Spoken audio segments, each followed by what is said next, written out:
Assalamualaikum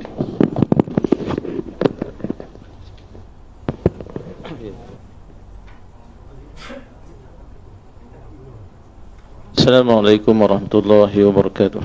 Alhamdulillahi rabbil alamin.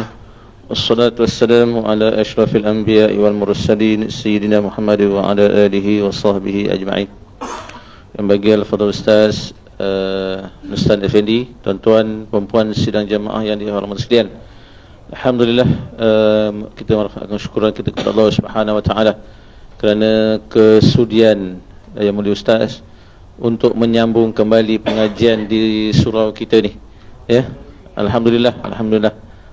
Jenuh juga nak mujuk. Alhamdulillah. Jadi untuk kali ini kita berpeluang untuk memperdalami ilmu-ilmu yang berkaitan dengan fiqh ini, fiqh, dalam kita menelusuri kitab yang diberi judul atau diberi nama Usul Fiqh, dan juga Qawaid Al-Fiqhiyah, seperti mana yang telah kita wawarkan untuk dapatkan kitab ni. Dan tuan-tuan yang dah pun membuat tempahan boleh ambil dekat belakang tu. Yang dah ambil, alhamdulillah. Nanti boleh minta yang dah ambil tu minta tulis nama lah. Tulis nama, nanti Haji Wan tolong bantu tu ya. Nanti tulis nama tu supaya kita dapat rekodkan siapa yang dah ambil, siapa yang belum ambil. Ya. Okey. Minta maaf jugalah kerana tidak ada versi tulisan Rumi. Semuanya tulisan Jawi. Saya ingat ada tulisan Rumi, tapi rupanya semua cetakan tu ditulis dengan tulisan Jawi. Alhamdulillah, mudah-mudahan kita secara tak langsung dapat mempelajari cara bacaan ataupun kita pengajian kita dalam menggunakan tulisan Jawi, insya-Allah. Jadi tanpa buang-buang masa, saya serahkan kuliah pertama kita ni kepada Al-Fadhil Ustaz untuk teruskan, insya-Allah. Silakan Ustaz.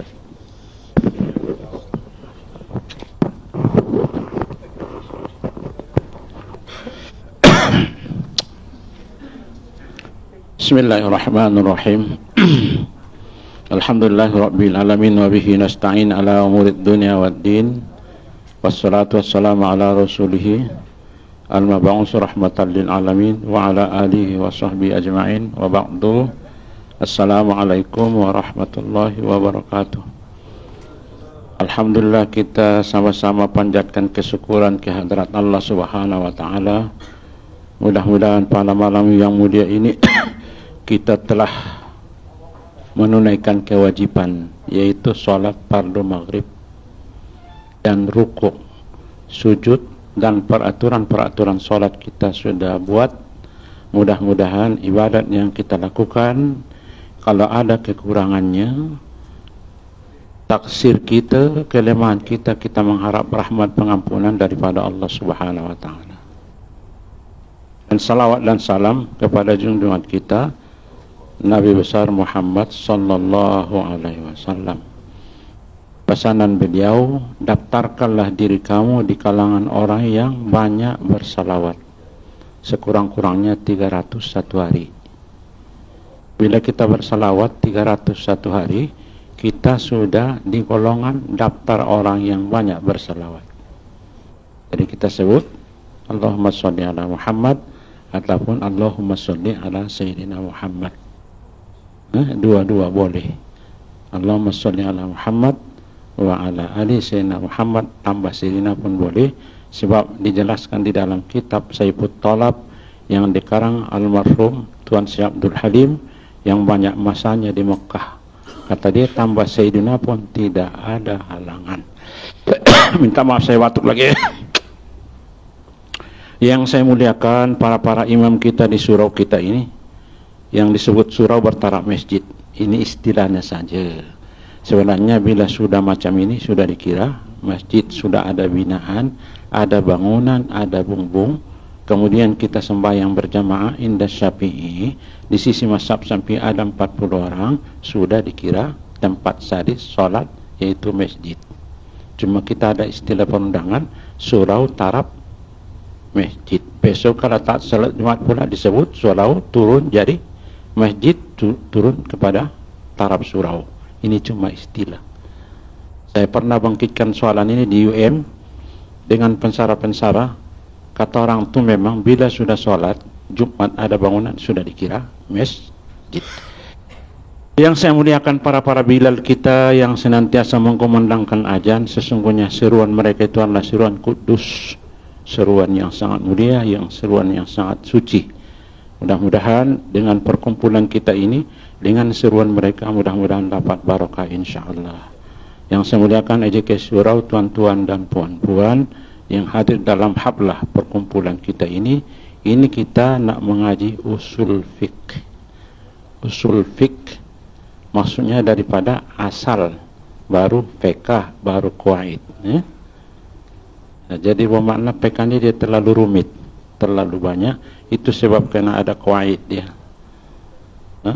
Daripada usul, asal dia daripada asal usul ni. Kita akan baca sekarang. Jadi tuan-tuan, sebelum kita memulakan pengajian kita ini, saya terlebih dahulu mohon maaf dan meminta izin daripada awal sampai akhir. Sebab Nabi ada berpesan, kullu bani adamin khata. Setiap bani Adam pasti ada silap dan lupa. Oleh itu saya mengharap daripada tuan-tuan dan puan-puan, mudah-mudahan daripada awal pengajian kita sampai akhir, mudah-mudahan kalau ada kesilapan saya mengharap kemaafan dan supaya saya dibimbing, supaya saya diajak kepada jalan yang diridhoi Allah Subhanahu wa taala.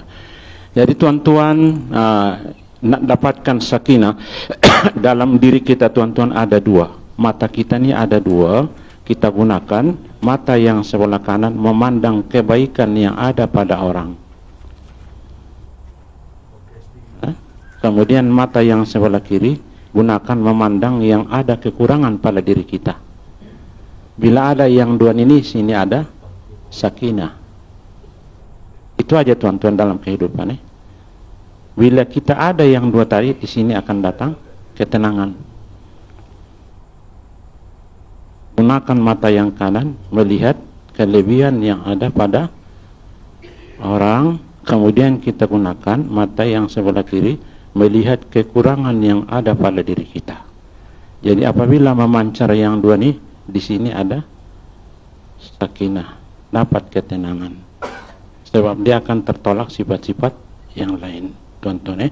Jadi sebelum kita memulakan pengajian, saya akan buat tulis tentang perjalanan ilmu. Yang saya dapat bai'ah pengajian daripada almarhum Tuan Syekh Ahmad Daud yang lama menghabiskan masa di Mekah, tapi dia belajar di Kedah. Asal-asalnya beliau belajar di Kedah.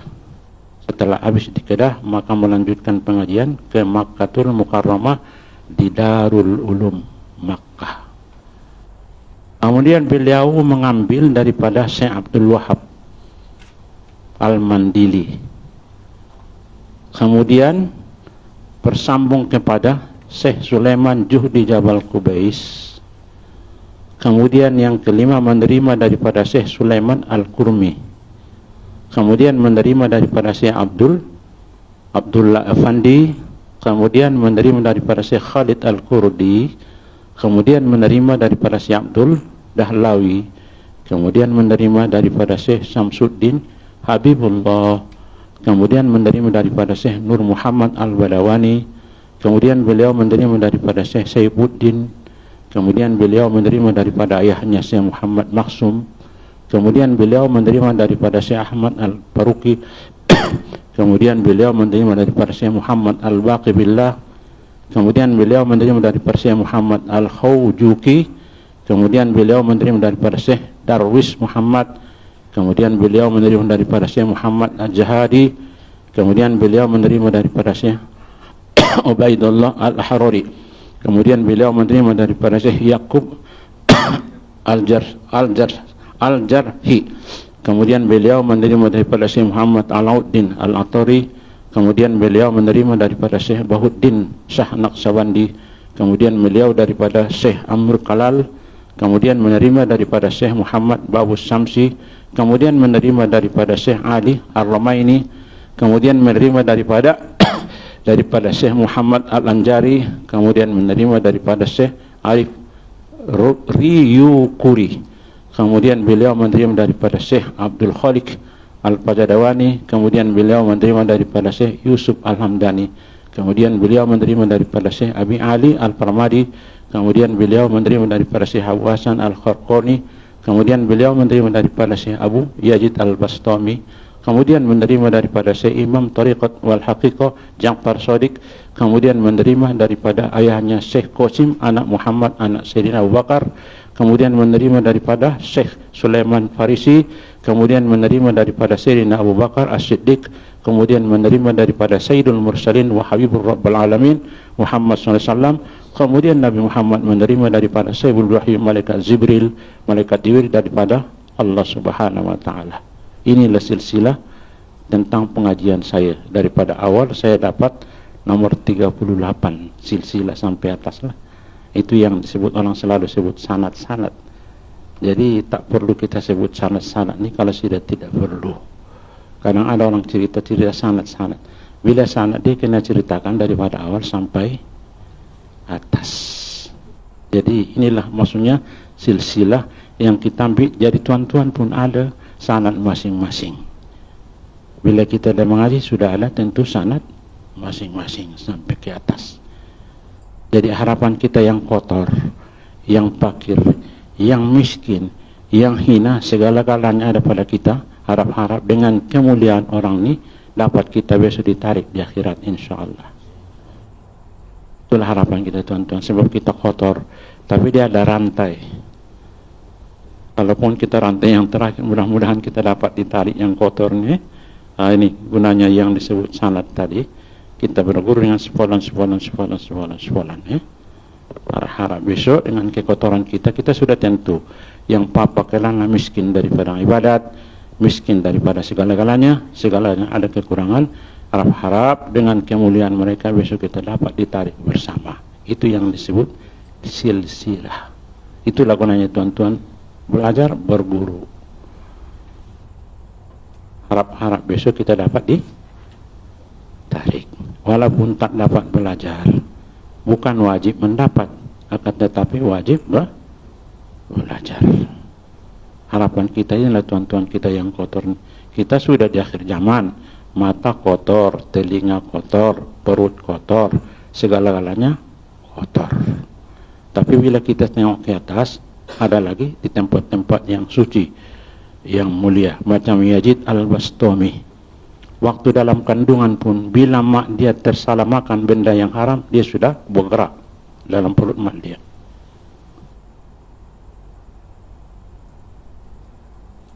Jadi bermakna mak dia, daripada sejak kandungan, Yazid Al-Bastami tidak dia bagi mulut mak dia masuk benda yang subah.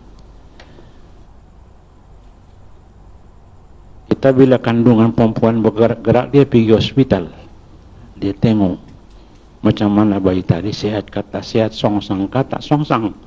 Tak, Yazid Al-Bastami bergerak dia sebab mak dia sudah tersilap makanan yang subah. Jadi tuan-tuan, dalam akhir zaman ini benda yang sangat berat adalah tentang pemakanan. Kemudian apa dia? Pemandangan paling berat di akhir zaman. Subah.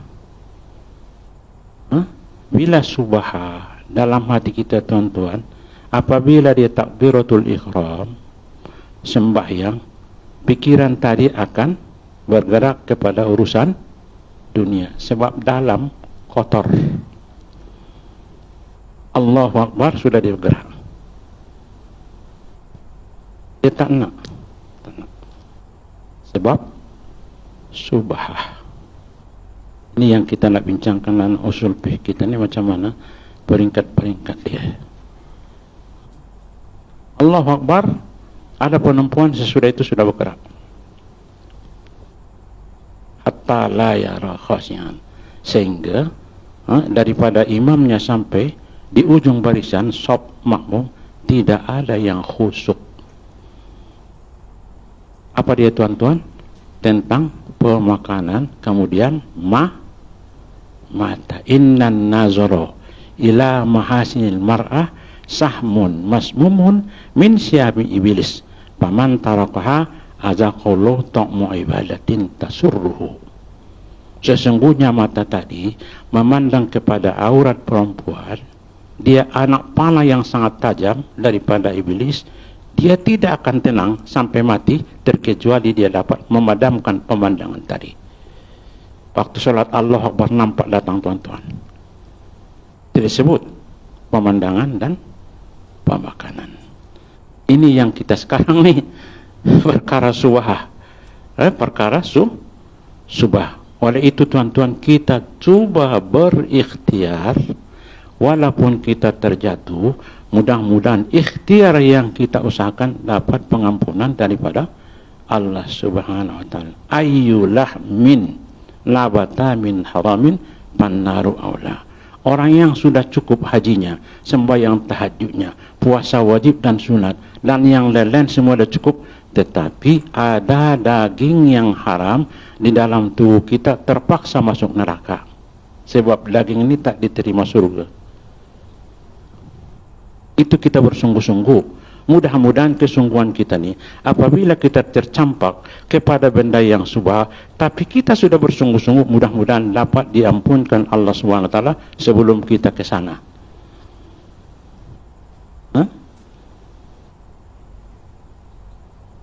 Fatasabbahu wa illam takun mislahum innat tasabbaha bil kiram falahun. Kita coba orang-orang yang dulu yang alim, kita coba, memang kita tak sama. Kita coba ikut mereka, memang kita tak dapat. Sesungguhnya usaha orang yang bersungguh-sungguh sudah dikira kejayaan. Macam An-Nawawi, Imam Nawawi dia tak nak makan buah kurma lagi, buah-buahan di Sam. Bila ditanya kenapa, sebab kata dia pokok-pokok di Sam adalah subhah. Dia tahan perut dia tahan tekad dia, tidak makan buah-buahan yang ada di Sam. Rabi'ah al-Adawiyah tidak makan buah kurma yang ada di Basra. Bila ditanya, takut subhah.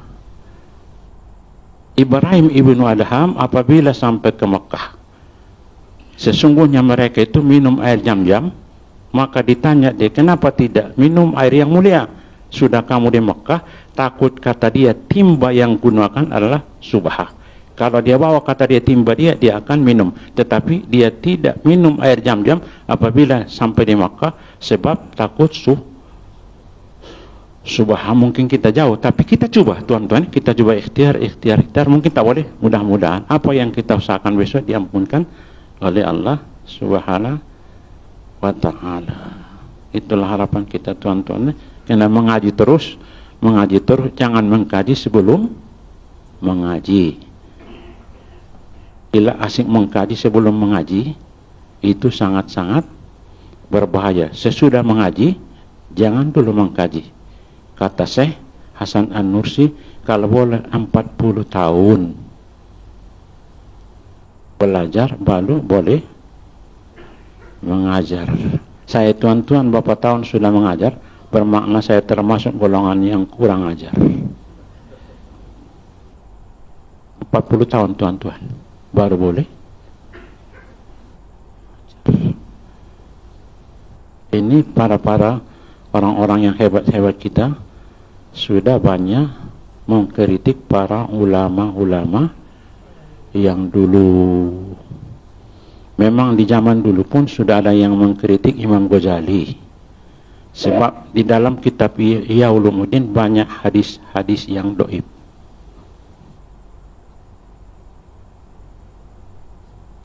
Memang banyak. Terlebih-lebih di zaman kita ini sudah banyak sarjana yang mengkritik. Kenapa Imam Al-Ghazali memasukkan hadis-hadis yang dhaif di dalam kitab Ihya Ulumuddin? Daripada dulu pun sudah ada. ada satu ulama yang sangat masyhur, Al-Jarahimi. Dia sudah berminat membakar kitab-kitab Imam Ghazali. Mana-mana kitab Imam Ghazali dia sudah ada niat dibagi dengan kawan-kawan dia semua supaya dikumpulkan, supaya dimusnahkan kitab Imam Ghazali. Pada malam tu dia bermimpi datang Imam Ghazali. Imam Ghazali tarik tangan dia, berjumpa dengan Nabi. Apabila sampai di perkumpulan tadi dalam mimpi, sudah ada Rasulullah, sudah ada Abu Bakar, sudah ada Sayyidina Umar, bertiga. Dengan dia dan orang tadi sudah berlima. Kemudian apabila sampai di hadapan Nabi dalam mimpi, maka diserahkan kitab Ya Ulumuddin kepada Nabi. Kemudian Nabi selak-selak kitab Ya Ulumuddin sampai habis. Demi Allah, kata Rasulullah, kitab kamu inilah satu kitab yang sangat bagus. Kemudian diserahkan kepada Abu Bakar. Abu Bakar pun buka semua. Abu Bakar mengatakan, demi Allah, sesungguhnya kitab ini diserahkan kepada Umar dengan jawaban yang sama. Kemudian Rasulullah suruh menanggalkan baju orang itu tadi, disebat, sebab menuduh perkara yang tidak sebenar. Maka disebat 5 pukulan. Kemudian Abu Bakar memohon kepada Rasulullah, ya Muhammad, ya Rasulullah, mungkin dia berijtihad. Berijtihad dia, bukan dia menghina. Apabila sekarang dengan keadaan ini sudah jelas bahwa sesungguhnya dia tersilap, kalau boleh ampunkanlah ya Rasulullah. Baru dihentikan 5 kali pukul, dihentikan pukulan tadi.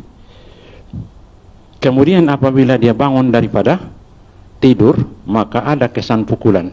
Sampai dia mati tuan-tuan, waktu memandikan ada kesan pukulan dalam dirinya. Itu seorang ulama besar. Itu yang dikatakan sehat sajali. Kalau sekiranya kamu nak tawassul, maka tawassullah kepada Imam Al-Ghazali. Jadi pada sarjana kita mengatakan mengkritik tentang Imam Ghazali. Wal'iyadzubillah. Kita hati-hati tuan-tuan ya. Orang ulama-ulama yang dulu, tidak alasan, sebab orang itu terlalu pintar. Yang kita nampak mungkin, yang kita tak nampak mungkin orang itu nampak. Kita ikut campur itu dan itu dan itu, lemah itu dan jangan. Jadi ada yang mengatakan bahwa Imam Ghazali tidak seberapa tahu tentang hadis. Astagfirullahaladzim. Ini sarjana-sarjana kita sekarang mengatakan Imam Ghazali tak seberapa paham tentang hadis. Astagfirullahaladzim. Ayo. Kalau sekiranya tidak Imam Ghazali, kita sudah pahaman jamak syari. Apabila kumpulan jamak syari yang disebut Bahrul Ulum, lautan ilmu, telah pergi ke Hijaz, Makkah, Madinah, habis semua ulama-ulama Madinah, ulama-ulama Makkah.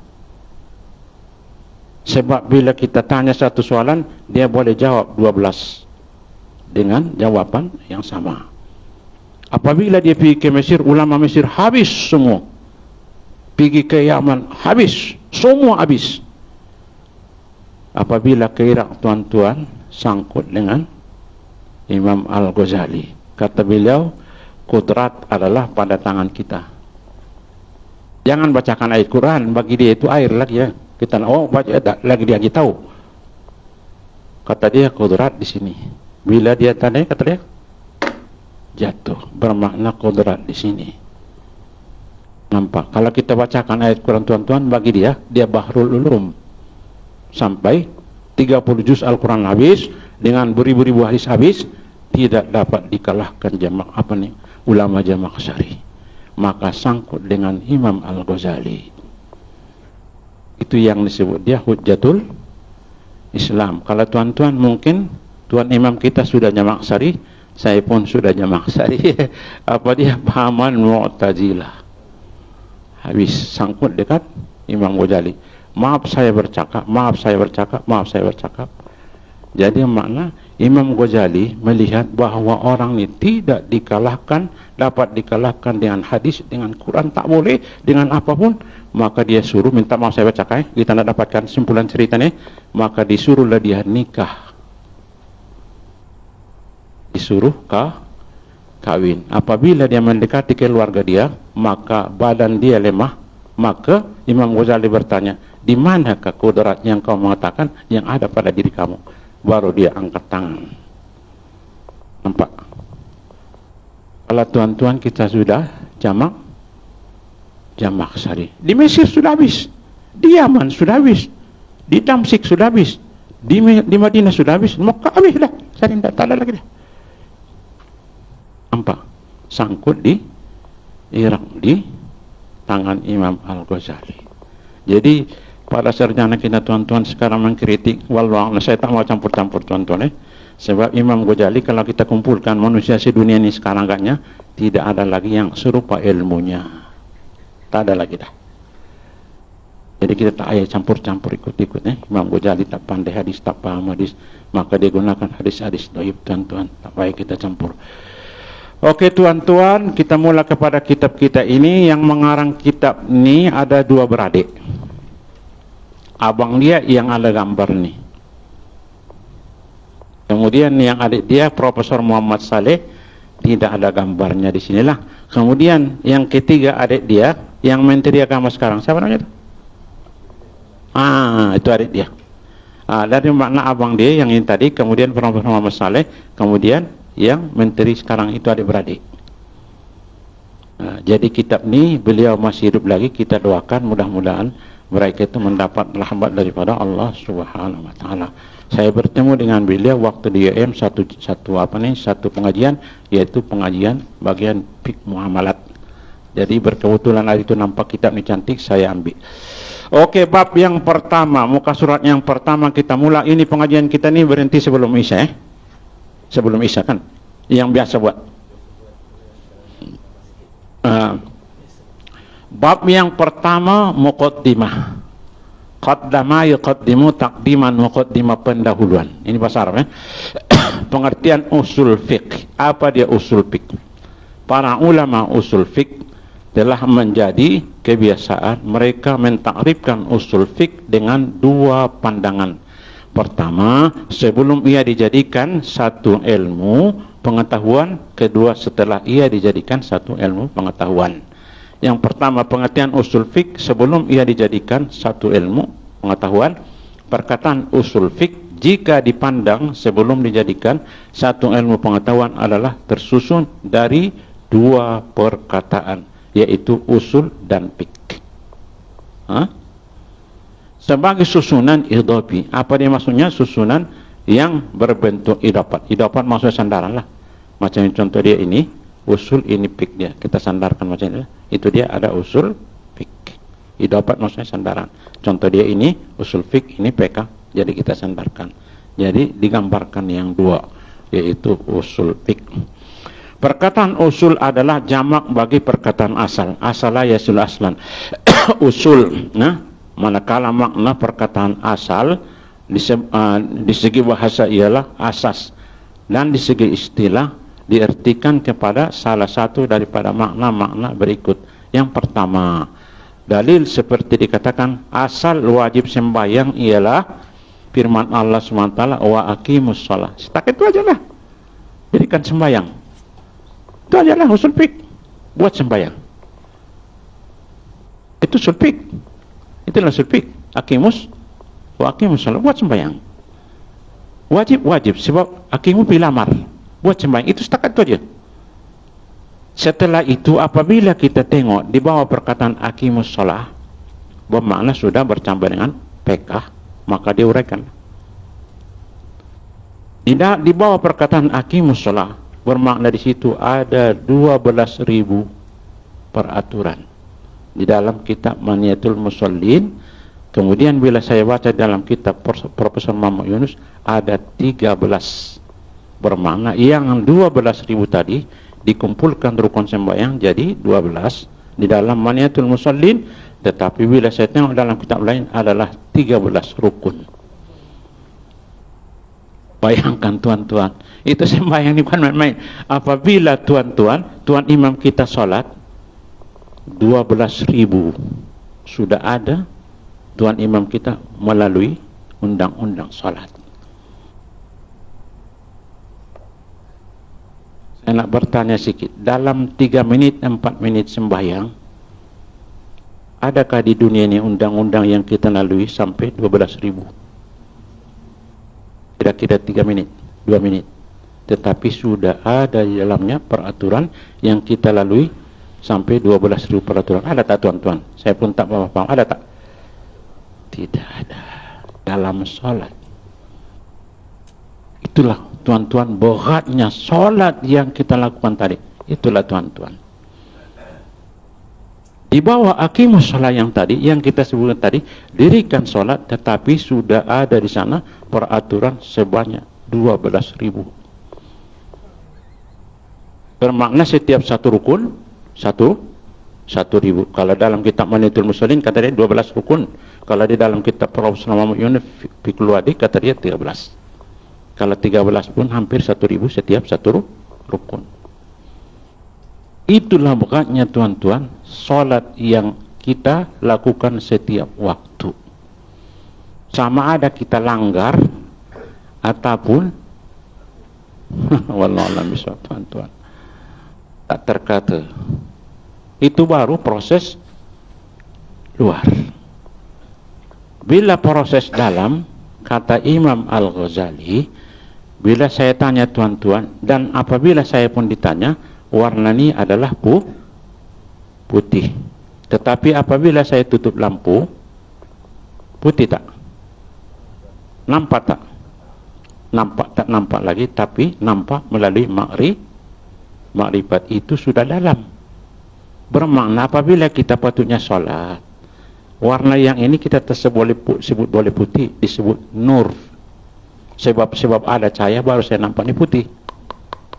Tapi bila dia tutup lampu tadi, tak nampak lagi. Tapi saya nampak, itu yang disebut makrifat.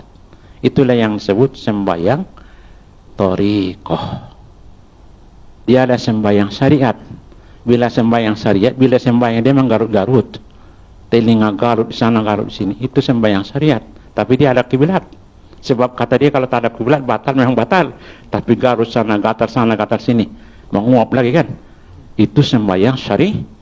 Kalau sembahyang thariqah tadi, apabila sudah yang disebut jalan thariqah, sampai ke kita tuan-tuan, mohon kepada Allah. Ya, ada sembahyang syariat, ada sembahyang thariqah, ada sembahyang hakikat. Ini ceritanya tuan-tuan lah. Jangan tanya pula, Ustaz sudah sampai kah? Mungkin lagi tuan sampai, saya belum. Saya mungkin paling belakang.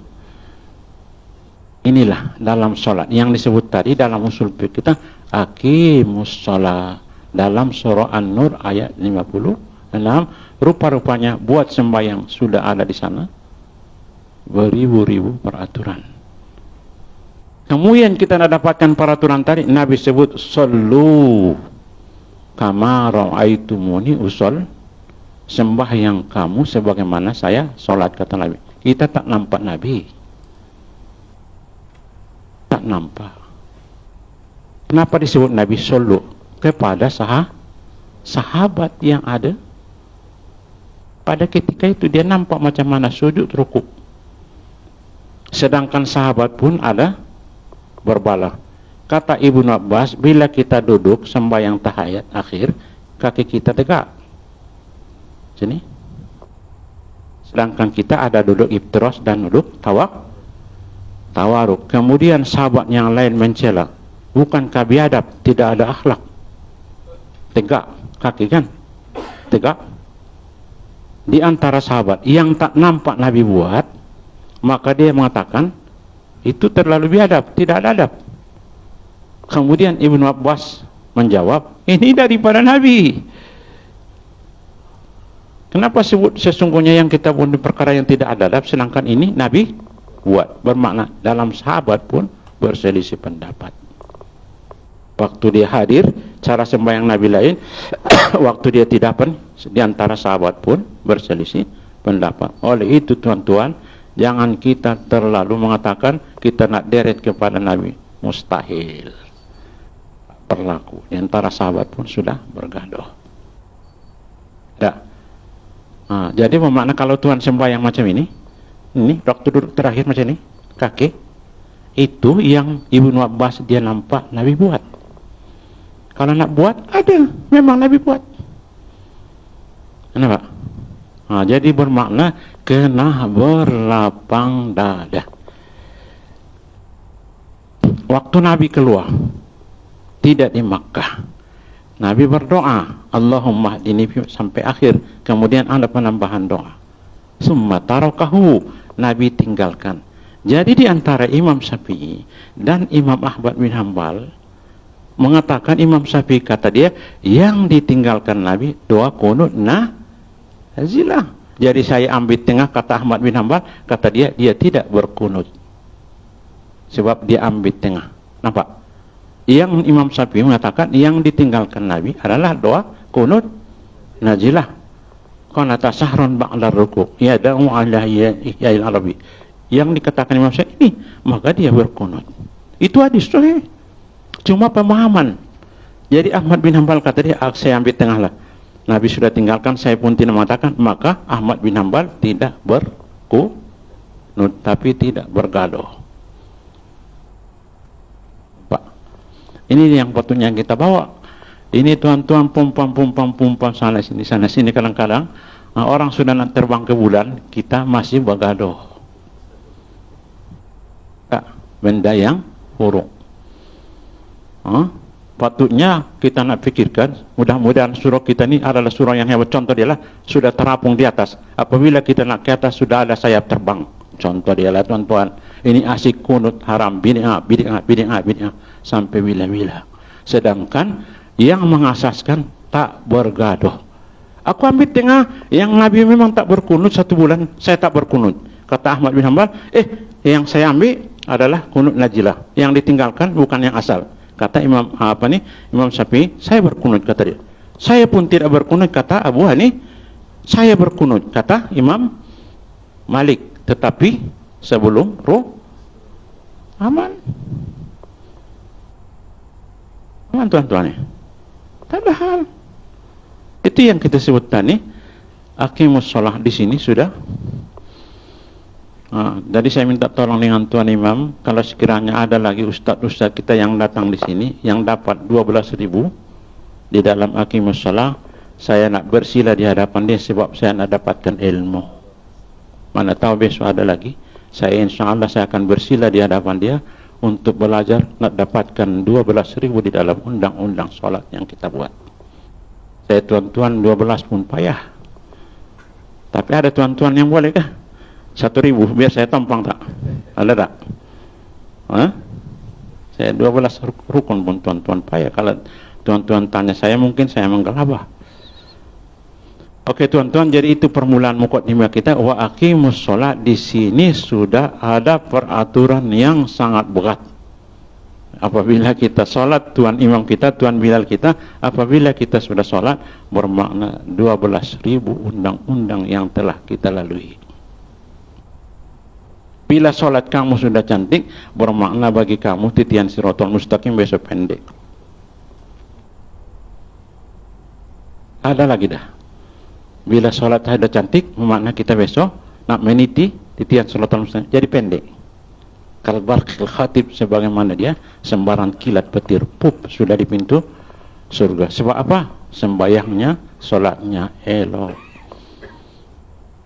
Oke tuan-tuan, jadi mungkin untuk permulaan kita, saya pun kalau di tempat lain pun sebelum isya tapi kadang-kadang ada yang terlajak. Saya sudah isi sedikit, dan ini pun jam kita sudah berbunyi. Jadi kita akan coba berniat ikhlas untuk mencari keridhaan Allah Subhanahu wa taala. Kena terus mengaji. Mudah-mudahan dapat kita amalkan. Mudah-mudahan kita menjadi insan kamil dalam urusan dunia yang pendek. Mudah-mudahan pertemuan dengan Allah dalam kebahagiaan, insyaallah. Jadi wallahu a'lam bishawab.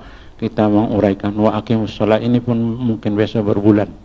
Perkataan wa aqimus shalah, sebab dia sudah berkait istinja dia macam mana, kemudian maksudnya dia apa dia ni duduk dia macam mana, kemudian apabila sudah sampai dengan solat dia sudah macam mana, ini pun makan masa. Mungkin berbulan besok. Tapi kalau setakat nak wakil solat, dia kan solat. Wallahu a'lam bishawab, boleh kita buat. Tapi kitab ni cepat habislah. Kita cepat habis. Kalau nak buat macam itu boleh. Tapi kalau kita dapat inti dia, kena satu-satu besok. Yang disebut usul fiqh, satu perkataan yang pendek, tapi di belakang dia terlalu panjang. Oke tuan-tuan, mungkin setakat dulu pertemuan kita kali yang pertama ini. Jadi saya mohon maaf, minta izin daripada awal sampai akhir. Mudah-mudahan pertemuan kita dapat diberkati Allah Subhanahu wa taala. Terus mencari keridhaan Allah, tanamkan niat yang ikhlas supaya yang kita buat ada nilai di sisi Allah Subhanahu wa taala. Kemudian sebelum saya akhiri, malam dan siang pesanan Nabi Isa alaihissalam, malam adalah gudang, siang pun adalah gudang. Kita yang memegang kunci, simpanlah barang elok-elok dalam gudang yang dua ni, malam dan siang. Besok buka gudang tadi di hadapan Allah, sudah ada simpanan. Buka gudang ini, sudah ada simpanan di hadapan Allah Subhanahu wa taala. Simpanlah tuan-tuan, siang malam ada dua gudang, kita pegang kunci dia, simpan barang di sana. Akan kita buka besok di hadapan Allah Subhanahu wa taala. Wallahu a'lam bishawab. Nasrul minallah, fathun qarib. Assalamualaikum warahmatullahi wabarakatuh. Kalau sekiranya ada tuan-tuan nak tanya demi keadilan, tempat lain pun saya mengajar. Kalau ada soalan boleh kita bincang, bukan bermakna boleh jawab, tapi kita boleh berbincang. Ada soalan boleh tanya tuan-tuan. Wallahu a'lam bishawab. Ada soalan? Ada nak tanya, boleh tanya.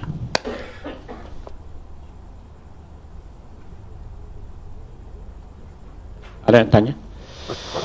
Ada kemuskilan pengajian kita yang kita mulai tadi? Ada kemuskilan Tuan Imam? Kita ada yang muskil? Tidak ada. Ada yang muskil? Tidak ada. Belum ada. Wallahu a'lam.